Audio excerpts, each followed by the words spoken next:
Hi, everybody, and a very warm welcome today to the Virtual Institute for Public Knowledge, IPK, for our fourth The Shift episode on food. I'm incredibly excited for this one. I've been thinking about this for a long while, and I'm so grateful for our wonderful panelists and our moderator to join us today. We are featuring Kiana McKee, Rebecca Webster, Andrew Diener, and Kara Alexis Young. Thank you so much for joining, and thank you everybody for tuning in. Also, a special welcome and thank you to the co-sponsors of this series, the Knight Foundation, the Social Science Research Council, and New Public. I'm Mona Sloan. I am a sociologist at NYU. I work on social inequality and technology design. I do a few things at NYU, but I'm very passionately a fellow with IPK. And over the past year now, it's almost been a year of pandemic life, have been thinking about developing the Shift series together with IPK's director Eric Kleinenberg and Eli Pariser, who is leading New Public, and the wonderful team at IPK. Now, before I introduce Kara, who is our wonderful moderator today, and say a few words to frame the conversation, I want to acknowledge that by being in New York City, I'm standing on the unceded land of the Lenape peoples. I ask you to join me in acknowledging the Lenape community and the Indigenous communities on whose land you are currently standing, and to commit to beginning the process of working to dismantle the ongoing legacies of settler colonialism.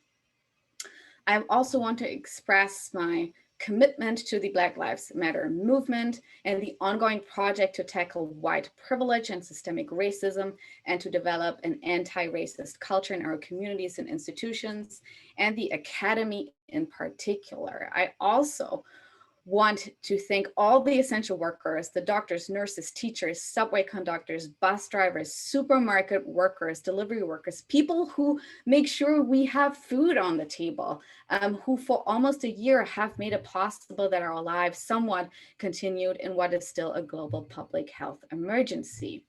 Now, The Shift is a series here at IPK that we started almost a year ago, as I said, when we all went into our very first lockdown, and we're feeling that so many things were really profoundly shifting all around us, related to the pandemic, but not only. The Shift very broadly sets out to explore the social implications of the shifts in public life that we are collectively experiencing at the moment. Rather than offering perhaps unsolicited advice, which is what we sometimes do in the academy, we want to open up a space for sharing experiences and asking important questions that we need to remember as we rebuild healthier and stronger communities as and when we resurface. What we are after with The Shift really is getting our head around the question, how can we imagine and materialize new and more equitable modalities of social life as we collectively pass through this kind of portal? And to help our imagination, we make use of a fairly traditional tool, but in an unconventional way, the whiteboard. We are very grateful to have with us the wonderful illustrator, Rosa Colangera, who will be live illustrating the conversation tonight and who will fill our virtual whiteboard. We're also very grateful that Kara Alexis Young has agreed to moderate today's conversation. Dr. Young is a food systems and racial justice consultant based in Oakland, California. She has a decade of experience in writing, organizing, teaching, and public speaking on food disparities, racial justice, and qualitative research methods. She currently sits on the board of directors of Local Matters and the advisory cycle of Kindred, a creative accelerator for artists of color. She has also organized extensively on the Berkeley Food Institute on their racial equity initiatives, and is the founder and chair of the Coalition for Food and Agricultural Sociology. Kara, thank you so much. I'm passing the baton over to you so you can introduce our distinguished panel, but a very warm welcome and a big, big thank you to everybody. I'm so excited. Thank you so much, Mona. I appreciate that warm welcome, and I return it back to you all. I am so honored to be here today to moderate what I know is going to be a thought-provoking and fantastic conversation on the shifting landscape of food. I am also really grateful for those acknowledgements, Mona, and I wanted to take a moment to add an acknowledgement of my own that I believe is imperative if we are going to have an honest conversation about food. And this is the acknowledgement that our modern food system is only possible because of the theft of Indigenous land, the displacement of Native people, as well as the enslavement of Africans and the descendants of Africans, and that that so much of our food system today still holds the form and the logics of those original violences, logics that I look forward to exploring throughout the evening. It is my pleasure to introduce our panelists to you. First, we are lucky to have Kiana Mickey joining us today. Kiana is a New York City-based food systems leader and equity consultant that uses food as a driver of enterprise, innovation, and equity. For over 10 years, she has worked on fostering a food-based solidarity economy in the New York region that increases farm viability, healthy food access, and leadership opportunities for small, mid-scale regional farmers, youth, Black, brown, mixed income, and other communities of color. Kiana is the former executive director of Just Food. During her tenure at Just Food, she advocated for equitable food farm policy and trained community leaders to start and sustain CSAs, farmers markets, and also become community chefs. She is currently consulting on multiple small business, food enterprise, and grassroots policy projects, such as Farm to School Institution, FINYS, and 9 to 5 provisions. Kiana recently wrote the Solidarity Not Charity article for the Rosa Luxemburg Stiftung Foundation, and will be expanding on the topic of how US food systems can shift from emergency response towards resilient models and racial equity in the chapter of an upcoming collaborative publication by the foundation. Hi, Kiana. Hi, thank you. It's good to have you here. Our second guest is Rebecca Webster. Rebecca is an enrolled citizen of the Oneida Nation in Wisconsin. She is an assistant professor at the University of Minnesota Duluth in the American Indian Studies Department. She teaches undergraduate and graduate courses in the Tribal Administration and Governance programs. Prior to joining the American Indian Studies team at Duluth, she served the Oneida as an attorney for 13 years, where she provided legal advice for the nation's administration on government relations, jurisdiction concerns, and a wide variety of tribal land issues. In addition to her academic interest, she grows heirloom traditional foods with her family on their 10-acre farmstead, Ukwakwa Tsenu Nukwayaya Toslu, Our Foods, Where We Plant Things, and with Ohelaku among the corn stalks, a co-op of Oneida families that grow Iroquois white corn together.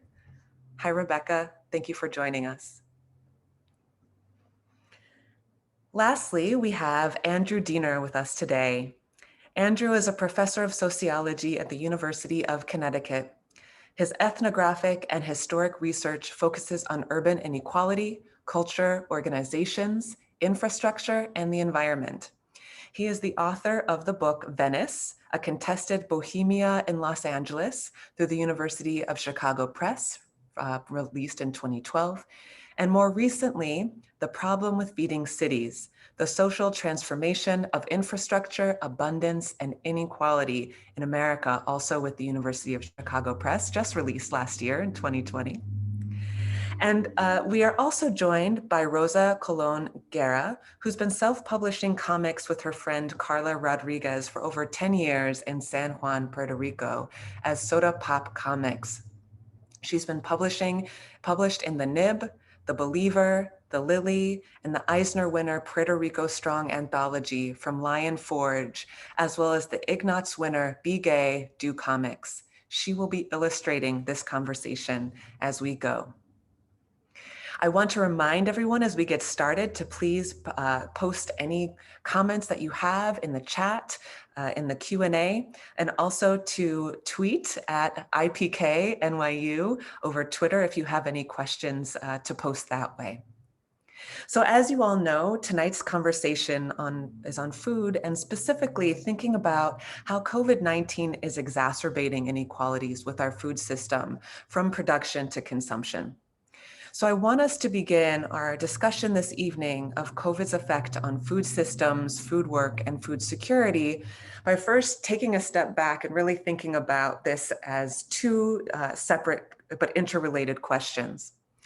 And the first is, in order for us to talk about how COVID has exacerbated inequalities in our food system, we really need to talk about, well, what inequalities were existing pre-pandemic? And then how is it that this pandemic is both shining light on those inequalities and also exacerbating them, and unfortunately also creating new inequalities from production to consumption in our food system. So Kiana, my first question is for you. You have spent a decade working on the ground in community food security, advocating for just food policies, training community food security advocates, the list goes on. So I'm wondering if you could start us off by telling us how you see inequality being produced and reproduced in our food system pre-pandemic, and then how COVID and the lockdown has affected inequality in our food system. Oh, great. Thank you. I'm always nervous to kick off, but I'm going to jump right in. And I'm going to actually piggyback on your start. I mean, I think when we want to talk about food systems and we want to talk about food policy, we have to acknowledge that we're working in, on a stolen land based on exploited labor and extractive agriculture practices. And our policies have been rooted in that.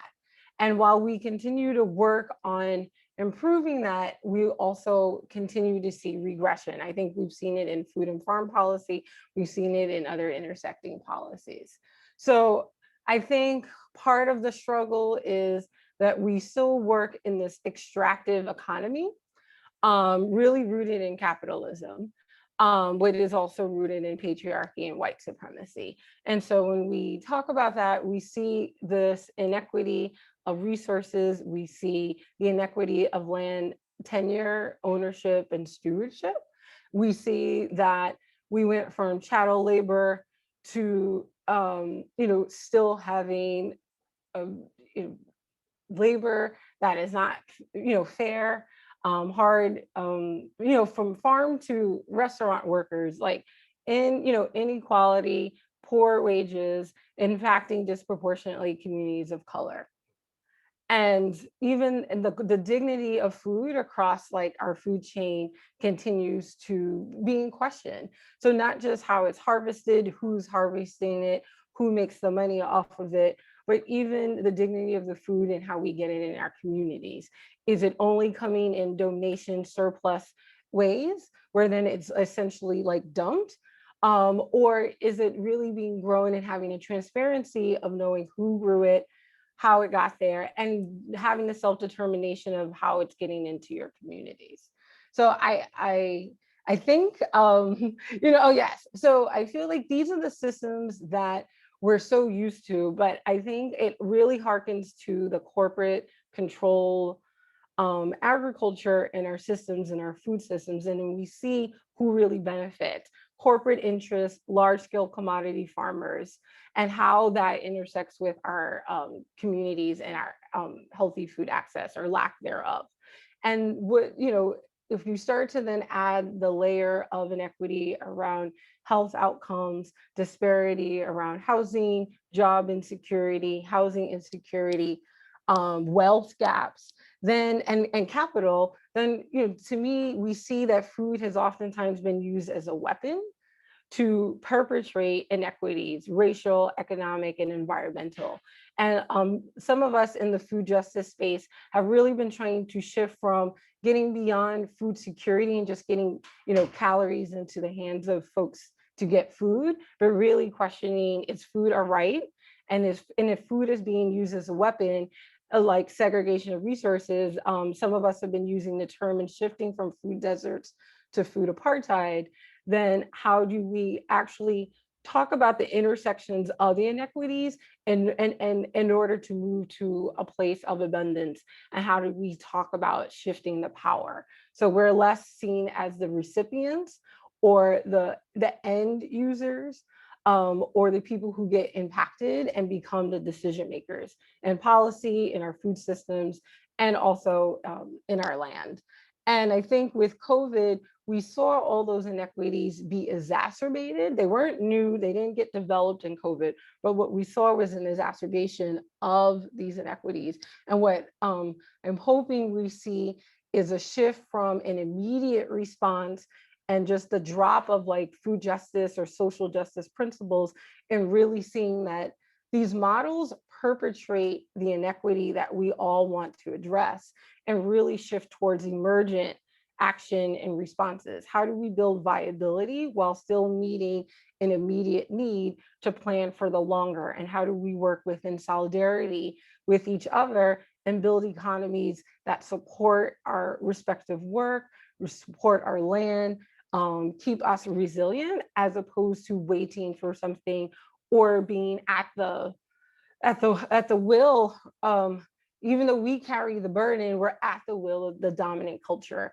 So can we continue to start finding alternative ways to build systems that have a multiplier effect of our dollar, of our regenerative practices, like you said, that are from resilient cultures from thousands of years ago, and really bring that to here to keep us moving forward, and not just think of how do we survive a crisis, but how do we thrive and move beyond living crisis to crisis.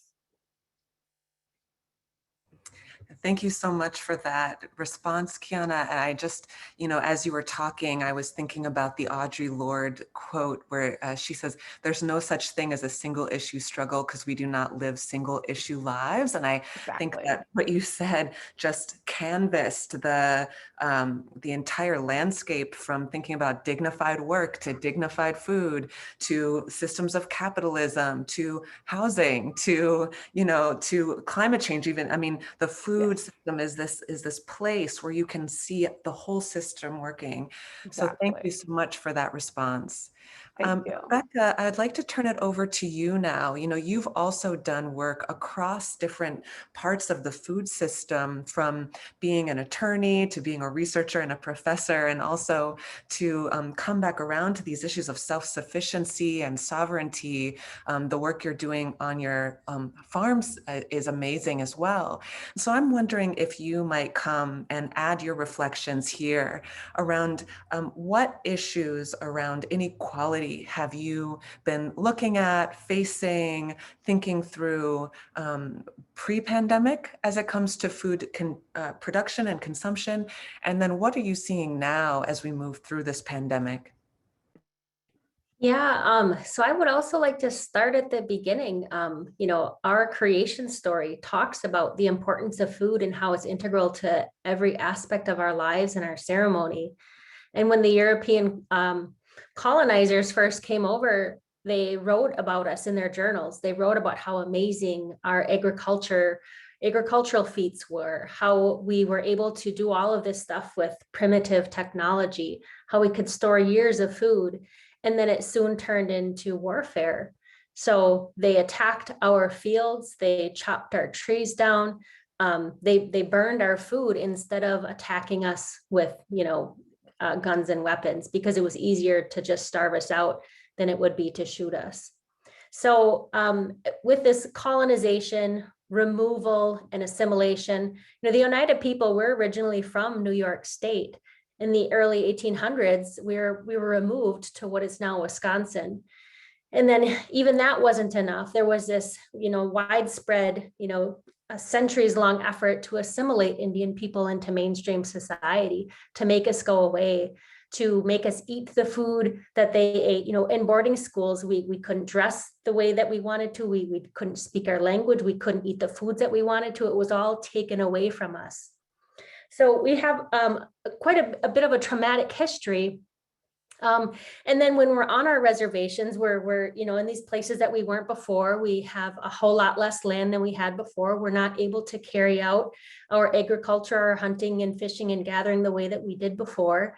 So, I mean, we're in a really strained position. And then along comes, you know, the USDA with their food policies and how that affects us. And the things they fed us were not things that our bodies were meant to eat. One thing that comes to mind is there's a high prevalence of being lactose intolerant for Indigenous people, but yet there's always milk and cheese and yogurt in these USDA things. Even today, they're in the food boxes that come from the federal government. So it was interesting. I was writing a book chapter for a public health book a few years ago, and I was writing about our efforts with our corn and the government efforts, the community efforts, and how we're trying to get more of our Indigenous foods into our diets. And I was talking about the failures of the USDA and the failures of the government and how they treated our people. And the editor of the textbook commented on my chapter and said it would be advantageous to your long-term career to point out some of the beneficial things the USDA has done for Indian people. And I was shocked. I was like, is this really happening? Like, did you not just read everything that was in my chapter? Did you not just see how Indigenous people have the highest rates of type 2 diabetes, obesity, and heart disease than any other race in the United States? And a lot of that is because of food policy. It's because of the assimilationist policy. It's because you put us on reservations. It's because all of these things happen to us. And also, if you think about things, this isn't just ancient history either. Within my lifetime, it was 1978, the American Indian Religious Freedom Act was passed. So before that, it was perfectly fine to criminalize our ceremonies and our religious practices, a lot of which centered around our foods. So this isn't something that's been happening, you know, way back when, you know, your great-great-grandparents' generation. This is something that's happening within our generations. So I've been really excited to be part of this food sovereignty movement, which arguably started in the 70s, some say 80s. No matter when it started, it's been really picking up within this past decade. And it's, like we like to say, it's a good day to be Indigenous, right? Because we're finally able to celebrate our food and our culture, and we're reclaiming our identity, we're reclaiming our land, we're even reclaiming our seeds from seed companies and rematriation efforts. So when we're able to do this, we gather these things, we eat our own foods, and then we recognize the healing benefits of our minds, our bodies, and our souls. So I think the pandemic really emphasized the failures of the food system, how fragile it is. And then a lot of people, we turned back to our culture and our identity for comfort and to rescue us. So there were a lot of people that previously didn't grow our Indigenous foods that had kind of been thinking about it for a while. But last spring, I gave out a whole lot of seed packets to people in our community who had never grown our Indigenous foods before. And they were so excited to be able to reestablish those relationships with those foods and care for those foods. And it was really exciting to see their progress over the summer, even if we had to do so in a socially distanced manner. But I think this pandemic, again, it was really driving home the idea that we need to reclaim our identity and we need to reclaim food sovereignty, because at the heart of that, it's our access to healthy, culturally appropriate foods. We want to safeguard our practices to be able to plant, harvest, and preserve. And we want to be able to ensure that we can engage in sustainable food production. So all of those things, I think, we're really excited about and have been really emphasized through this pandemic.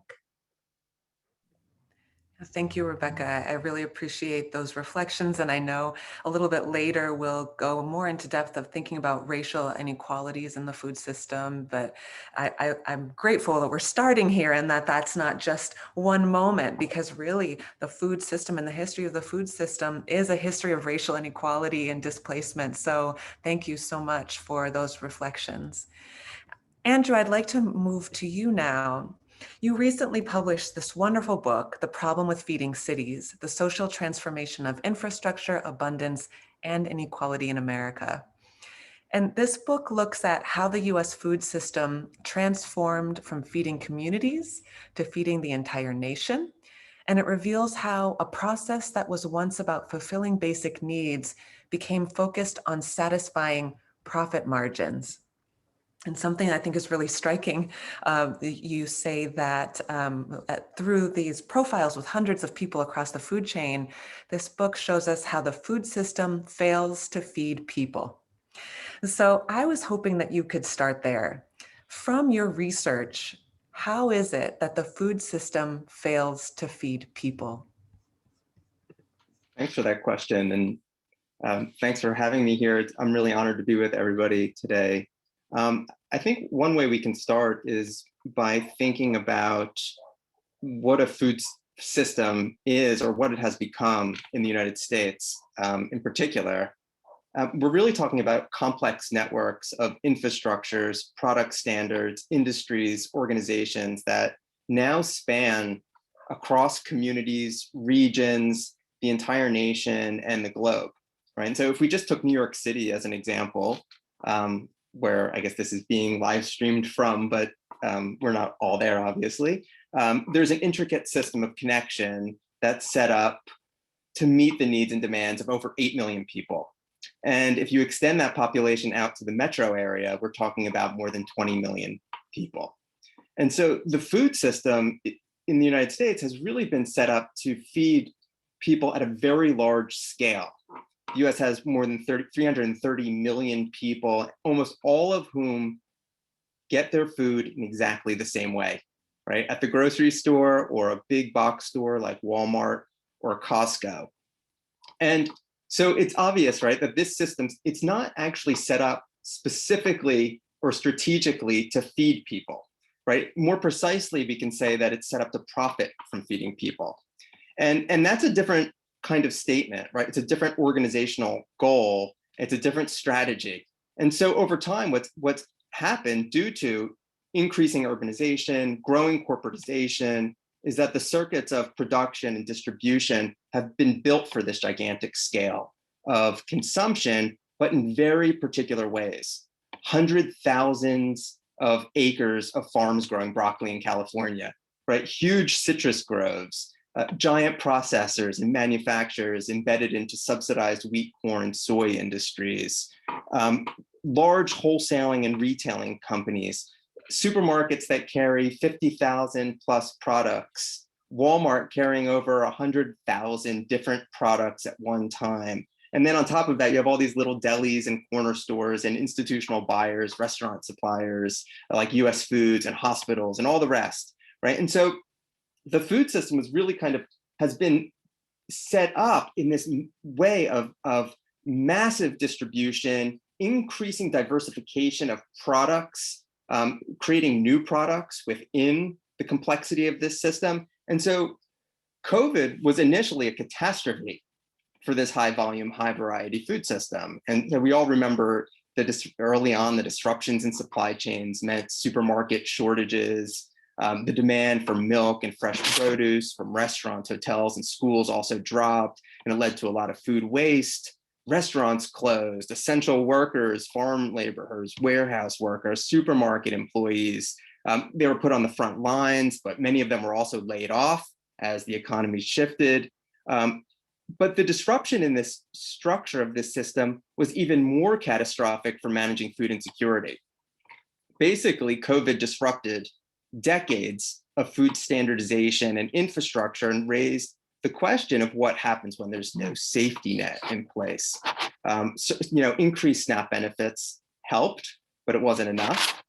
Much of the work to solve food insecurity has fallen on nonprofits who are forced to work within the constraints of this gigantic for-profit system, which is not set up specifically to feed people, it's set up to profit from feeding people. It's a different strategy. The number of people needing food from food banks also grew by millions, the burden of which disproportionately fell on Black and Latino communities. Feeding America, the network of 200 food banks in the US, estimates that the number of people needing food from food banks is over 20 million, and it could increase by millions as this continues. Anywhere from 25 to 30% of Black and Latino children are not getting enough food as we speak. And so food banks are another part of this very complex infrastructure and system. And they are also not specifically set up to feed people in the way we think of as nourishing and feeding people, right? Food banks are actually set up to tap into waste from food manufacturing industries, historically by seeking donations of canned and boxed goods. They're often at the whim of donations from very large corporations. But when the markets themselves face their own disruptions, the amount of food available to food banks also becomes tighter, becomes more constrained. And so most of us have seen those images of food banks with those lines, the cars lined up for miles, waiting to pick up food. And the entire structure of the food system has been thrown off by this emergency, right? And I would argue it's opened up a lens into what food systems do well and what they don't do well. And the food system at the US is quite good at solving market efficiency problems, right? If we want to think about what's resilient about the food system, I would call it market resiliency, right? Supermarkets, Walmart, Costco, Amazon, for the most part, they got back on track, right? Initially, there were bumps and hurdles, and there was disruptions, and people weren't getting their packages on time, and the shelves were a bit empty and sparse at some of the markets, but they've figured out how to get back into their system of abundance. Instacart and other online delivery services were also made available to those who could afford it and to step in and fill the need. But what the system does not do well is address food insecurity. And I would also argue, by extension, environmental devastation, right? And so, which these things are entangled. And because when you have a complex system like this, all of the different parts become tied into the other ones. And it's in that space between the for-profit system and the nonprofit system that most people in the US have come to accept food insecurity, which COVID has amplified as part of the system. And so we need to address that complexity of our nation's food infrastructure and the way that the values of the food system become embedded into it. Thank you, Andrew. I'm so grateful for those reflections as it brings us to the structural level and thinking about infrastructure, structures, institutions, and the ways in which they are set up, you're right, to profit from feeding people, and how that then trickles down into exactly the system that we have of trying to solve food insecurity, but also through this profit sort of way of thinking, which then doesn't do a lot for helping us to find dignified solutions, I think. Wonderful. And so, Rosa, we're going to move on to the second theme for our evening. And that second theme of the evening is facing misconceptions. One of the reasons that I chose this theme is because almost right away, once we went into lockdown, people started to think about the new normal and then what would be the sort of the new normal once everyone's vaccinated and we can continue with our lives out post pandemic. And there's been a lot of outcry from communities that have been historically marginalized and facing inequalities broadly that we really cannot return back to the normal that we had before. That if this pandemic has taught us anything, it's that we are, not treating each other well, and we need to have some different systems set up. And I think that the way that we frame a problem is often one way that we then think about solutions. It really matters for how we think about solutions. So I want to pose the same question to all three of you. And this question is, what popular misunderstandings does the public have about the food system and inequality that you think that we need to correct, and that you hope that by sort of bringing light to these misconceptions that we can create different kinds of solutions moving forward? And Andrew, I'd like to start with you.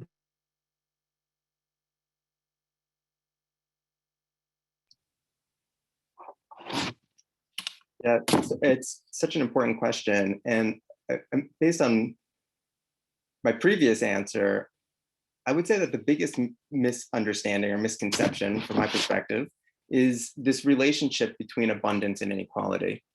And in particular, the way that the food system has been oriented around an organization of mass merchandising. So if you take, for an example, any specific aisle in the supermarket, right? Even the produce aisle, right? Like the freshest stuff, right? The real food, quote unquote. In 1970, the produce aisle was about 1/3 of the size of the current produce aisle, right? And not all, but most of the produce aisle was seasonal. But the market system changed. Supermarkets grew from 10,000 items to 50,000 items to 100,000 items or more. And so what happened is, rather than creating this food system, we created an infrastructure of convenience.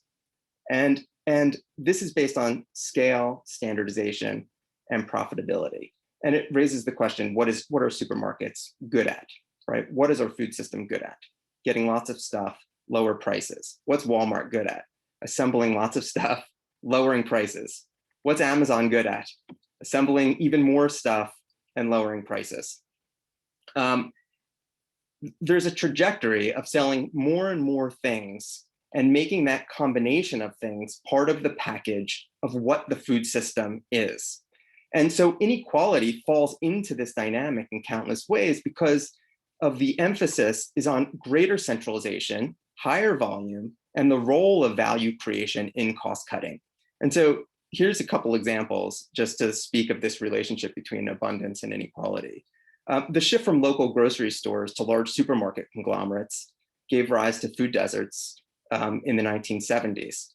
We didn't start talking about market isolation until the 1990s, but basically a more centralized control system and standardized corporate stores built a profit structure from huge inventory and came to prioritize white suburban shoppers.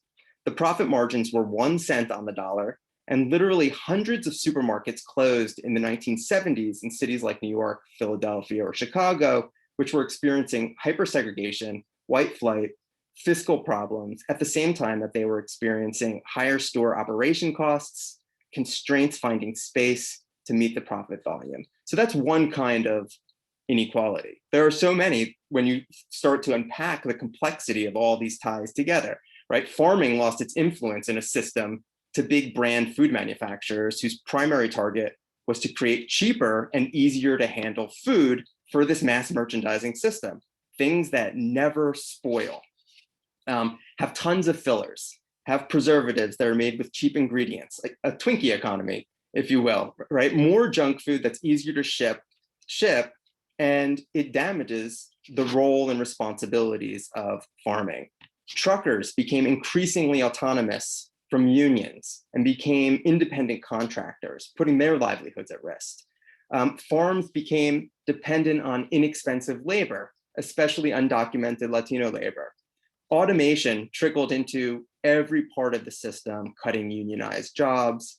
We don't really think of retail or even the food system probably as having so much automation, but that little barcode that we can find on every single product in the supermarket was designed in the 1970s so that supermarkets struggling with their low profit margins could become more profitable, less labor intensive, and to better integrate production, distribution, and consumption. And so it cut into the types of jobs that were available in the market itself, which also made it harder for businesses, small businesses, many local businesses to deviate from this dominant model. And so those are just example of like the range of ways that I would say like the infrastructure creates a kind of package of profitability that then trickles down into creating endless number of inequalities at almost every part of this structure.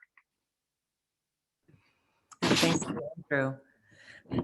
Rebecca.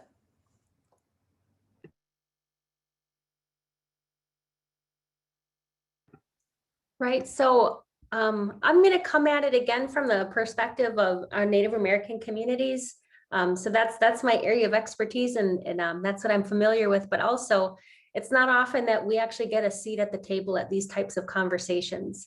So one of the misconceptions that we have a lot of times is that access to food in general, some people think that that equates automatically to healthy food or culturally appropriate foods. It's like Andrew mentioned the Twinkies, right? Those aren't foods that our bodies were meant to be eating.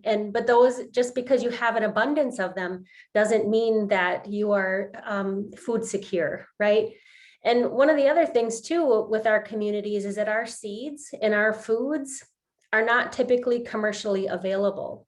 So when our food is commercially available, oftentimes producing it is so labor intensive, the product ends up being super expensive and oftentimes even cost prohibitive for lower income families. I'm thinking of wild rice. So wild rice is commercially available, but especially if you want to make sure that it was harvested appropriately, it wasn't genetically modified, it's not, domesticated wild rice, it's very expensive.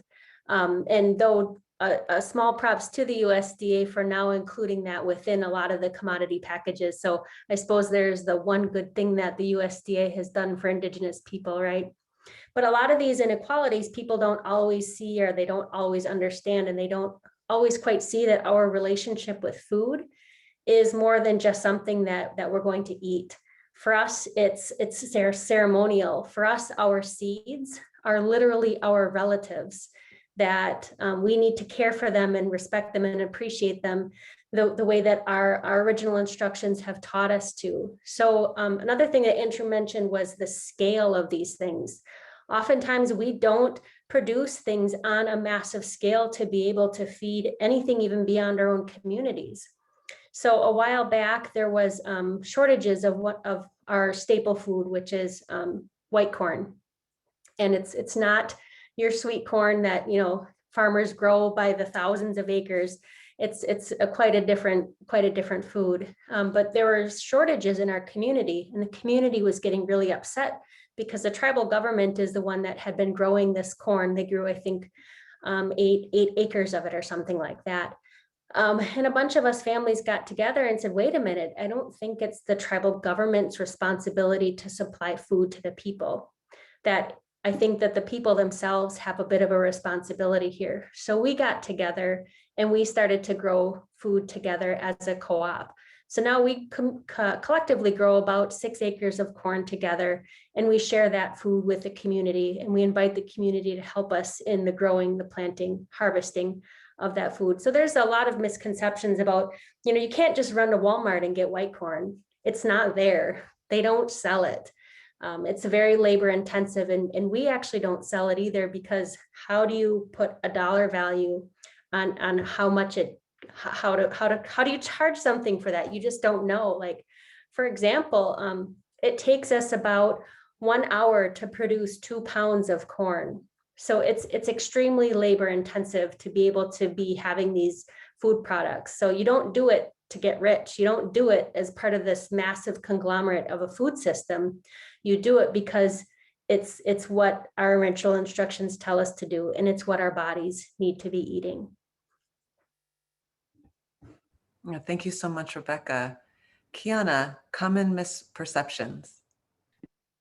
Yes, I mean, I think this is laying some really fertile ground for what I hope I'm able to contribute and connect to, because I think, I like what Rebecca was lifting up in terms of the models around growing together in solidarity with one another in order to feed, each other and community. And I think on the urban scale, we started to see that as well in our neighborhoods that were divested from. So connecting to even what Andrew was saying earlier around the white flight and divestment of supermarkets and how that impacted communities and neighborhoods, and even just using supermarkets as like the defining track or these systems that we're supposed to feed people that really are not built to feed people, but really are built at a profit.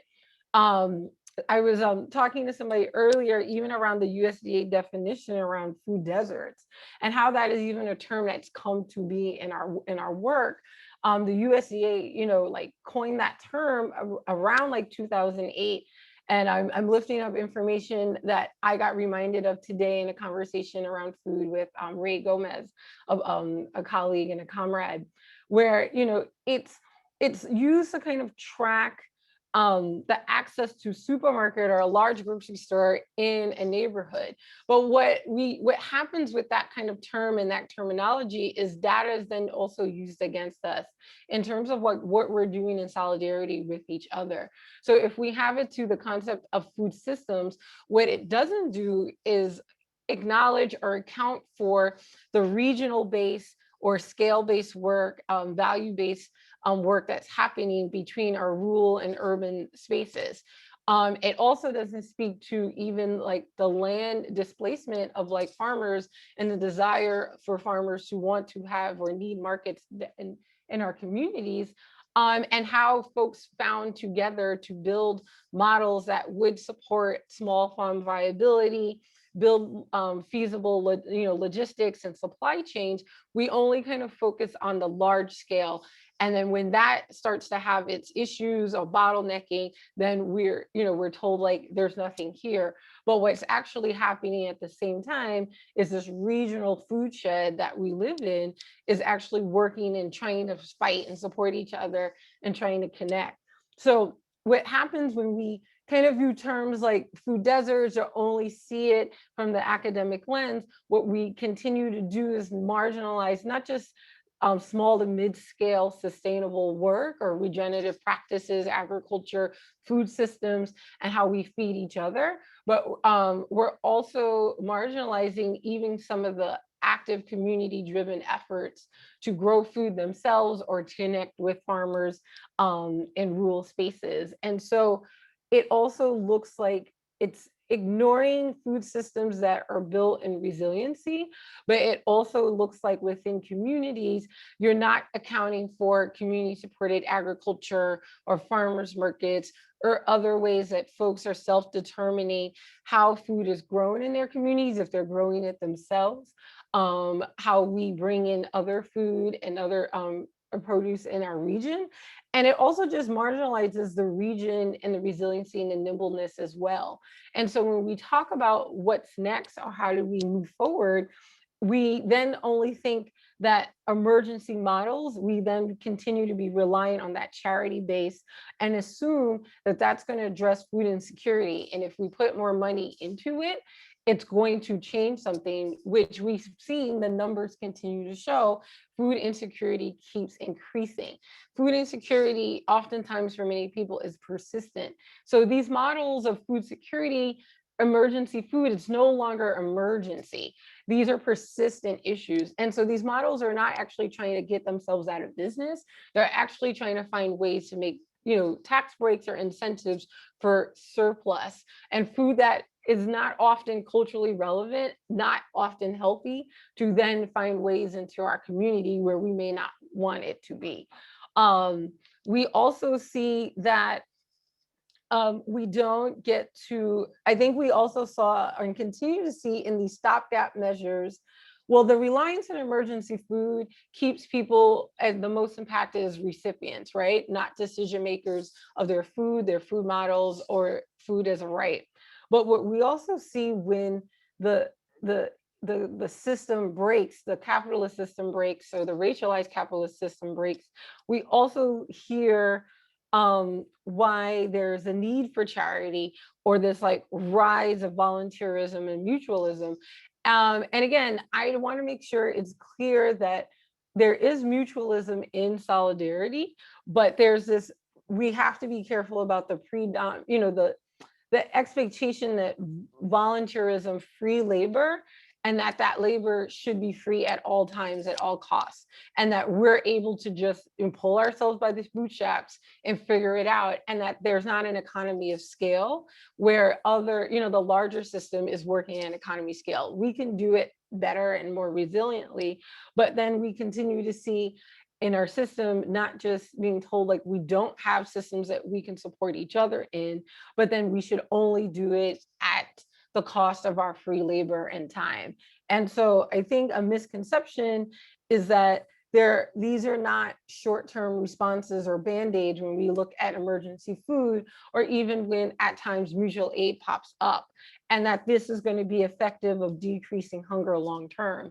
And I think what we've seen is that's not the case. In fact, it's really trying to be a band-aid for the system to reknit itself. And I think you might have said it, Kara, earlier, that it's not a system that we want to go back to. We can't go back to that normal because that normal was already so inequitable. What we really should be doing is seeing these gaps as an opportunity to really amplify and lift up what has served us well, what is regenerative on the land and in our systems, and just really start accounting for a way to shift from just solely on profit, but really trying to support our longer term food systems and communities, and shifting towards resiliency. And I think we often hear that our regional food chains aren't resilient, or that we can't meet cultural relevant needs, or we can't meet the scale that our community needs. But in fact, if we had more resources, and things were more equitably disseminated, we would see, because we see now how much we do work together in solidarity and can support our work and models, I think we would see the opportunity for folks to scale up that resilient work. Yeah, thank you, Kiana. So we only have 10 minutes left in this part of the conversation before we move into the Q&A. I want to remind people that if you do have questions, we encourage you to share them with us now.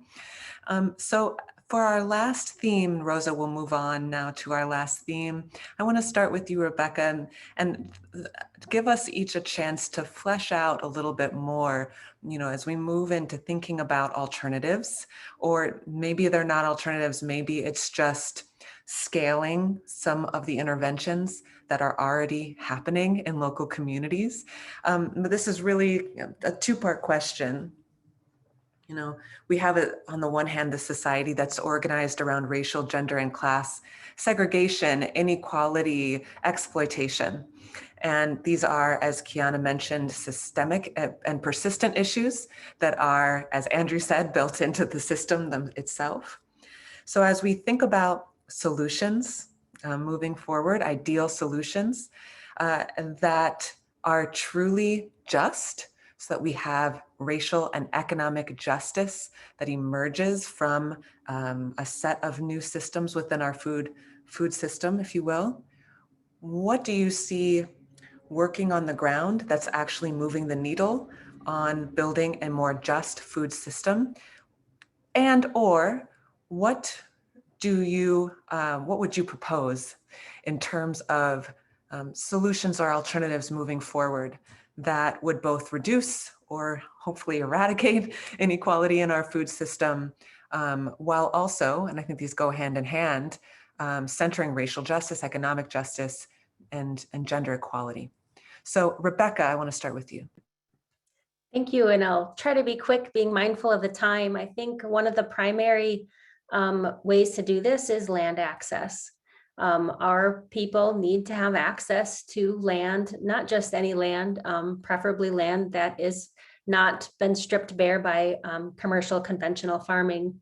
But it's also more than just the access to the land itself, because a lot of times, if you don't come from a farming background, you don't have the infrastructure to be able to do these things. You don't have a tractor, you don't have a barn, you don't have the equipment, you don't have the soil amendments to be able to fix what those commercial conventional farmers have done to the land. But it's also more than just agriculture itself. Our people historically, we were big hunters, fishers, gatherers. So we need access to these places that we have historically used to be able to continue to be able to feed our family and our people with all of these different things, to be able to make up our diverse diets that we had been accustomed to. Thank you. Andrew. I think I'll just answer that question by talking very briefly about an organization that I admire a lot, which is an organization called Common Market in Philadelphia. It started in Philadelphia by Haley Johnston and Tatiana Garcia Granados. but they've now expanded to other places, Mid-Atlantic region, into Georgia, Texas, and a variety of other places. And what they do is they work with local farms to achieve the scale needed to service institutional buyers. So it's not exactly a farmer's market scale of small farmers to neighborhood customers per se. They partner with, for example, like farmers and public school districts, and build together sustainable ecosystems and healthier foods with district-wide meal preparation. So it's a way to kind of increase the scale through local productivity, local farms, local ecosystems, or they might build distribution webs into large university buying systems, like they did with Johns Hopkins, to better support mid-sized farms in that region. And so they do a lot of this, the middle work of coordination, handling, standardization. And it's an interesting example, I think, because what they're really doing is taking local concerns about racial equity, economic equity, more helping farmers get access to new kinds of markets, and they're actually converting them into infrastructure, right? Like they're taking the localization, and they're building standards, storage systems, transport systems, and interestingly, in ways that the final consumers of the food, kids in schools, for example, will never realize. They'll never know. And I think that's, to me, like that's one way that you actually change the system, right? Is that you actually bend the infrastructure toward different values. And there's a lot of work that goes into being able to do that. It takes a long time of on the ground. And so just to probably reiterate what Kiana was talking about, is this kind of valuing and resourcing local organizations to be able to shift the structure and build a new scale out of that local structure. Yeah, thank you. Kiana. Yeah, and that's such a good segue, because I agree. I think what we oftentimes miss in the landscape that is there are capacity building organizations that are rooted in disseminating, leveraging their capacity, leveraging their resources to either, to build better bridges, whether through technical assistance or supporting infrastructure, or even just like giving a framework of a collective impact model that connects this web that's within our solidarity economy. And I think Common Market, in other places has done that in some ways. And I think even in New York, we have organizations like Just Food that offer that understanding and bridge of farmers, market opportunities, various market opportunities, connecting folks, and also working on equitable food and farm policy. So providing ways that the power of aggregation, the power of building, community-driven data, the power of those connections are a way to then support resources to go to building infrastructure to help small to mid-scale folks scale up appropriately, connect to community models and leaders to decide how to continue to sustain self-determined models and grow the food that they want, support the businesses that they want, and really have a change or an opportunity to change the health equity and education and training and business and economy, even in their own neighborhoods as well. I would also say too, just really quickly, is the shifting towards resilient communities does also connect to what Rebecca was saying around land. And I think in urban spaces, especially in New York, we need to see a shift of what land use and tenure and stewardship is. We need more policies that will allow for agriculture production of not just leased land, but underutilized land that the city owns that can be democratically controlled, like a community land trust for housing. We need to start seeing some of that precedence in community land trust for urban agriculture and enterprise. And I think then we would start to see not just the innovations of urban farming in the frame of like ag tech that has a lot of infrastructure and cost, but it would actually support many communities of color and many gardeners and growers and stewards to scale up and build like either their gardens to scale to grow year round, or connect and build infrastructure that we need in our communities, like community-based food hubs, to then to connect and be able to have processing and facility and healthy job creation in our neighborhood. So I think some of those pieces then also kind of connect to how we can like move forward and building like a resilient community and being better and lighter on the land, but also just more resilient. And thank you. Thank you to all of you for everything that you've shared today. You've given us so much to think about, and somehow in an hour we have canvassed from food sovereignty to big, corporations, Walmart, to the small grocers. And I'm grateful for the ability to think broadly and also specifically about our food system and inequality. So we have one question that's come in through our Q&A feature from Albert Goldson. And Albert asks, agribusiness is increasingly creating frankenfoods by putting artificial elements in the food processing system for the purpose of reducing production costs, thus increasing profit margins. The most recent development is synthetic fertilizer, which is petroleum-based. Is this the proverbial straw that breaks the camel's back with respect to agribusiness's influence in food processing? Would anyone like to answer that question? I can take a stab, and it actually brings up two issues that I forgot to mention in the last part, and that's, this organic certification process, that it's so backwards and expensive. Like it, on a smaller scale, farmers especially, it is cost prohibitive to do that.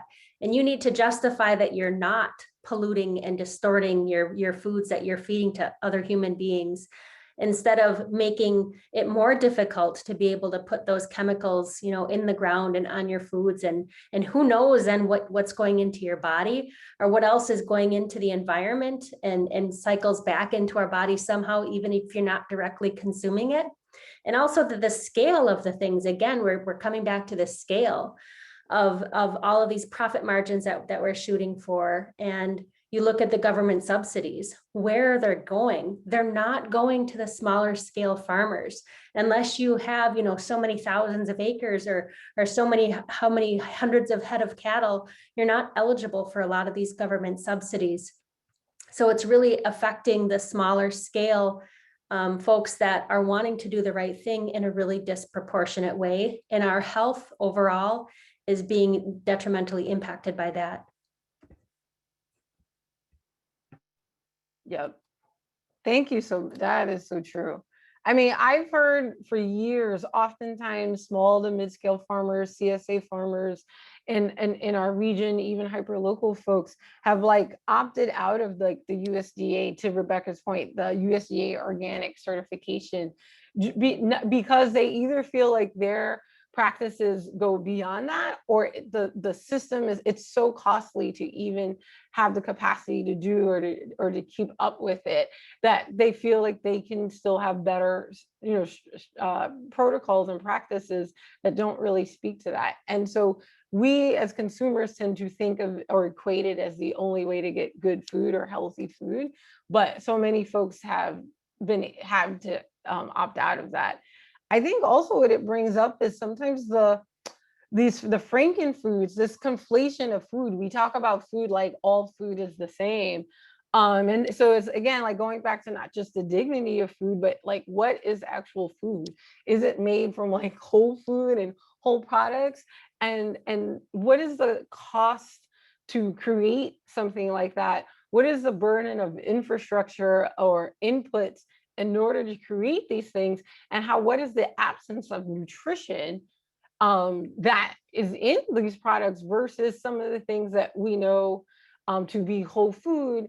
And I think that something that comes up too oftentimes with these like frankenfoods is what we don't speak about is the amount of energy it takes and the amount of money that goes into the angel investors or these circle of investments to be able to fail to build these kind of products or to get it to market, where oftentimes folks that are diversified farmers or producers or value-added processing do not get those same, we don't get to fail when we do our work. We have to meet, in order to get our grants, in order to get the contracts, we have to meet such a high standard. We don't get money to just fail. We definitely don't get it in the millions oftentimes.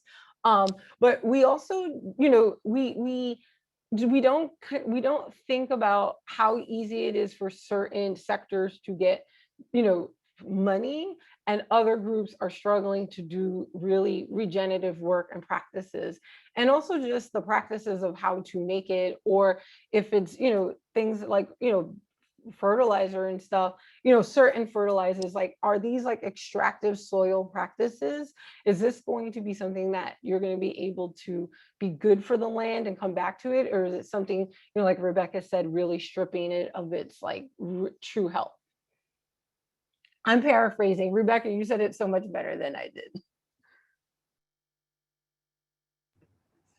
Andrew, would you like to, you don't have to, but do you have anything to add?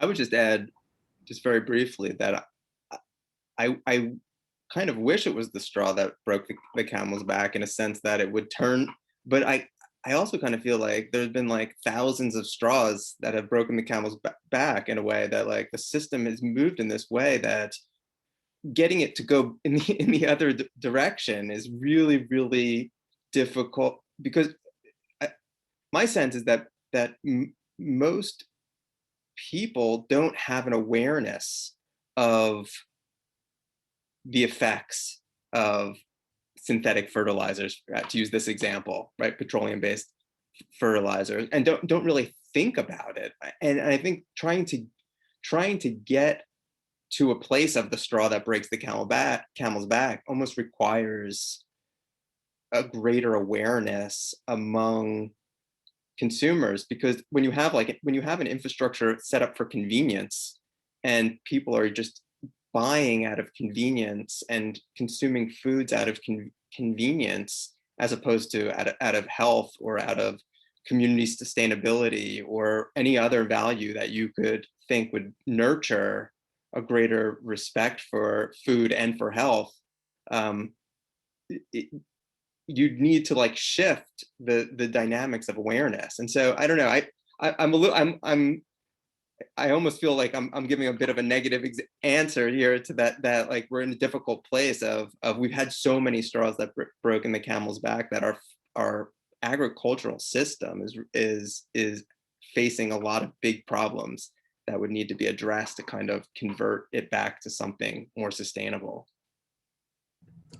Yeah, I appreciate that, Andrew. And it echoes something that I found when I was doing my dissertation research, which is that so often the solutions, such as the organic food movement, which start off from the grassroots and then get bought up and integrated through capitalism, through the plantation agriculture system that we have, and then filtered up through a place like Whole Foods, right, where it gets attached to upper middle classness in a way where only certain people can purchase their health through the market. Health becomes something you can only purchase through the market if you have the means. And so I think there is this egregious way that capitalism can buy up and repackage, repurpose the blows to the system that we try to leverage from the grassroots to break to be that straw, right, that breaks the camel's back. So yeah, I appreciate that. So there are a couple of questions here. I'm just going to read them. We don't have that much time left. We have about 10 minutes left to talk. One is from an anonymous attendee. This is a comment, and then a question from Jen Boylan. So the comment is, an observation from the diverse presentation is a common theme that if we want good food, it takes more work. The post-World War II era has focused on making food cheaper. The solution will not result in cheaper food. We must be willing to pay more and/or work more. So I'll let us sort of sit with that. I'm going to read the next question, then you can choose if you want to comment on this one, the next question, or both. Jen says, hi, I've been a New York City public high school teacher of literature and food studies for almost 20 years. And I'm hoping to take a sabbatical next year to study the intersection of inequity and sustainability in our food system. Can you recommend texts or readings that can help me get started or continue what you spoke about today? So thank you to the anonymous attendee and to Jen. And I would also love to know, I think this is a great question of how do we continue our own learning on these topics? Texts, readings, videos, music, film, sort of all the ways that we learn. If you have any recommendations to share.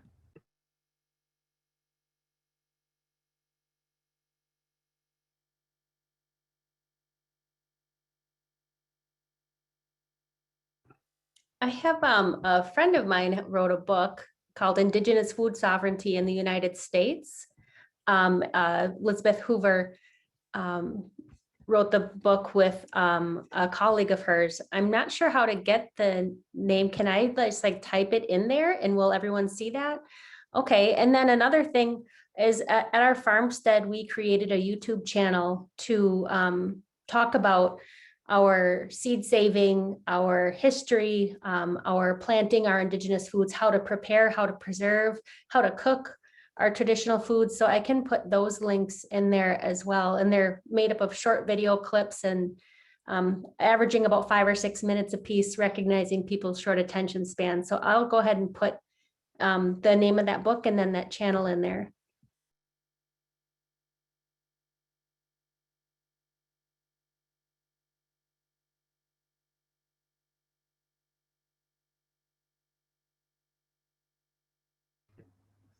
Kiana or Andrew, do you have any comments? Oh, yes. I'm sorry. I was trying to make sure I had the person's name right for one book.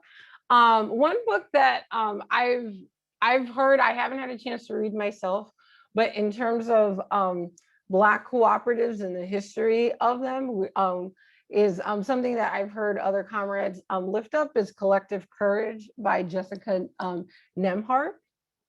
I would also recommend The Big Hunger by Andy Fisher. I think it really kind of goes into this, it goes deeper into the long-standing connection between corporate interests and emergency food models and how it's not addressing food insecurity, but really kind of building its own chain. And I would recommend, I mean, I think there's a few videos, it would be weird to say myself, but I would recommend to folks, especially if you're trying to learn the intersection, is to check out the HEAL Alliance policy platform. I mean, sorry, their platform, because they have multiple planks, and it speaks to agriculture, labor, equity, and the intersections of that. And it also speaks to different planks of members of the alliance that have been doing work, like Food Chain Workers Alliance, Shoyo Generation. But it also then there's even now, if you go within the planks, they'll also talk about the different policies and things that people have advocated for or been pushing on. So to me, I think it gives like a really good platform, and it's built of and by folks of color. So it gives a good platform on the systems and how our food system intersects, but then it also gives a little bit more info on what are current or ongoing advocacy measures and policy that's been happening. A few books that maybe I would recommend. One is a book called, I want to say it's, I hope I get the title right. It's Building Nature's Market by Laura Miller, which is about the rise of and marketization of sustainable foods and organic foods, and the way it's kind of been built into, and the different kinds of models that have evolved over time into shifting nodes and models of consumption. The second one is a book called Black Food Geographies by Ashante Reese, which is just a really fantastic example of thinking about inequalities of access. A third book, which is actually not necessarily related to food per se. It partly related to food, but it's a book by William Cronin called Nature's Metropolis, which is really about, in some way, about the history of the relationship between agriculture and Chicago in the 19th century. And it's really about the building of a city as it's related to notions of nature and agriculture and the distinction between rural and urban. And so those are three of my favorites, I would say, on these kinds of topics. Thank you. I would also add the book Farming While Black by Leah Penniman, who is one of the main farmers and co-founders of a place called Soul Fire Farm in upstate New York. They also have I think it's called a food reparations map, which you might be interested in checking out, where they have organizations that are led by Black and Indigenous people of color, and they list their needs that their farms need, and you can actually donate to those organizations. So I think it's a good model. Okay, we have one last question here that we'll take tonight. Okay, great. And Krishnendu Ray is on the line. Hello. And he says that just some book references here. Vandana Shiva, Reclaiming the Commons. Garth and Reese, Black Food Matters. Yes, that's a wonderful new book that just was released. Cummins, Grassroot Rising. And then Guthman, oh, it looks like it cut off. But there's Guthman, Wilted. It looks like it cut off. I apologize for that. But Julie Guthman does have several books you could check out. Okay, let's see. All right, so the last question that we will have for today is the question of the relationship between technology and data science and food equity.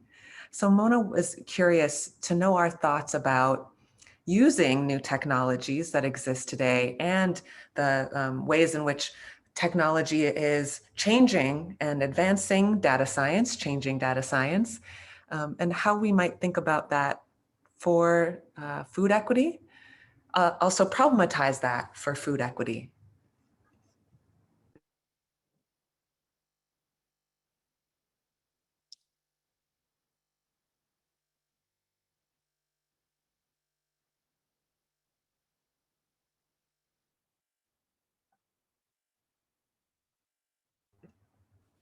I could start if nobody else wants to jump in. I can't. I wish I could think of the name of the organization. I just tried to look real fast, but I couldn't find it. There's an organization in Pittsburgh that it basically uses data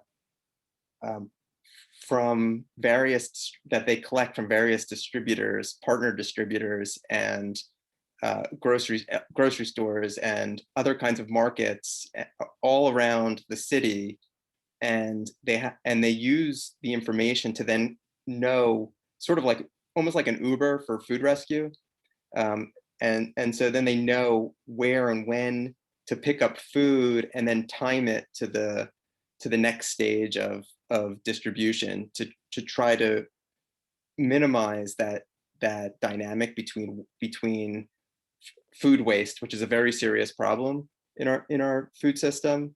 Almost 40% of food gets wasted every year, and that it might even be more. And trying to turn that food waste into recovery and so that would be one example possibly of using like new information systems to think about concerns about equity. I don't know if anybody has others, but that would be one. Could we, I'm sorry, I missed the question. Yeah, no problem. So the question is, this person, Mona, says she's curious to hear the panelists' thoughts on using new technologies and data science for food equity. Oh, yes. So something that I've been embarking on more and more is trying to find ways to build community-driven data research and evaluation within the scale of regional supply, so value-based procurement, as well as like urban agriculture and urban farming. I think part of the struggle in terms of connecting it to equity is oftentimes academia comes into community spaces and already has they've already decided what they're going to measure and what they're going to evaluate, and we're become more as specimens as opposed to really driving our own metrics and standards. And I think the more we connect to the ways that we want to quantify or or measure our equity or our work or our impact, the more we'll start to be able to hear and see our stories and our narratives as well as our data. One example of that, I think, in its current form is farming concrete. It's a crowdsourced tool used by urban farmers and it has a spectrum of like measures. So not just to quantify the amount of poundage of food production or volume, but also like community measures and some environmental justice measures. And one of the interests is taking the 1.0 version of it now and seeing how we can take it to a new level of like scaling it up for it to be a policy mechanism tool, as well as an aggregate tool. Because when in its current form, it's really just used by the individual farmer or grower to really to measure their work or their scale of their community garden. But there's a real power within that number when we start to collect that data in a different way. So I think there's ways around that, but I think it really, again, speaks to starting with the folks that are the most impacted to really hear from them what they want to measure, what are standards that work for them, and the metrics that they want to hit, the data they want to pull, and the ways that we want to amplify research and report on that from our own voices. Yeah, to that point, there's a great organization out of Oakland called Streetwise, and I will type that in the Q&A as well. But it's Streetwise with a Y, Streetwise. And the whole idea is that it's supposed to be an alternative to Yelp for people who are living in low-income communities, particularly communities of color, so that they can share street-level wisdom with each other about what stores actually have, for example, to eat, whether the food is good or whether it's already spoiled, all the kinds of things that you'd only know by living in a community. And I think they're leveraging this in different communities across the country. So I think that's another very interesting way to use technology to leverage food equity. Okay, so Rebecca, I wanted to give you a chance to answer if you'd like. Yeah, so I couldn't think of anything at first, but as I was hearing the responses, some stuff came to me, and one of them is a current proposal that I'm working on with some colleagues to do a needs assessment for Indigenous communities in our region, and I think that will go a long way to demonstrating what it is that we need to be able to do to be able to produce and get the foods that we want, because oftentimes we go unnoticed. I mean, you look at all the statistics about everything, how often are American Indians actually included in anything? It's not often. We're often dismissed. So the hope is that by producing this needs assessment and contacting the individuals, that we'll be able to have tangible numbers to show, the USDA or other funding agencies that this is an underrepresented population in the food producing industry. And these are the things that are stopping them from being able to be successful. Great, thank you so much, everyone. So that gets us to the end of our time today. It's been such a pleasure to be in conversation with the three of you. I want to also thank Rosa again for illustrating this conversation as we've gone along. It's incredible to see all of these thoughts in illustration form. So thank you very much.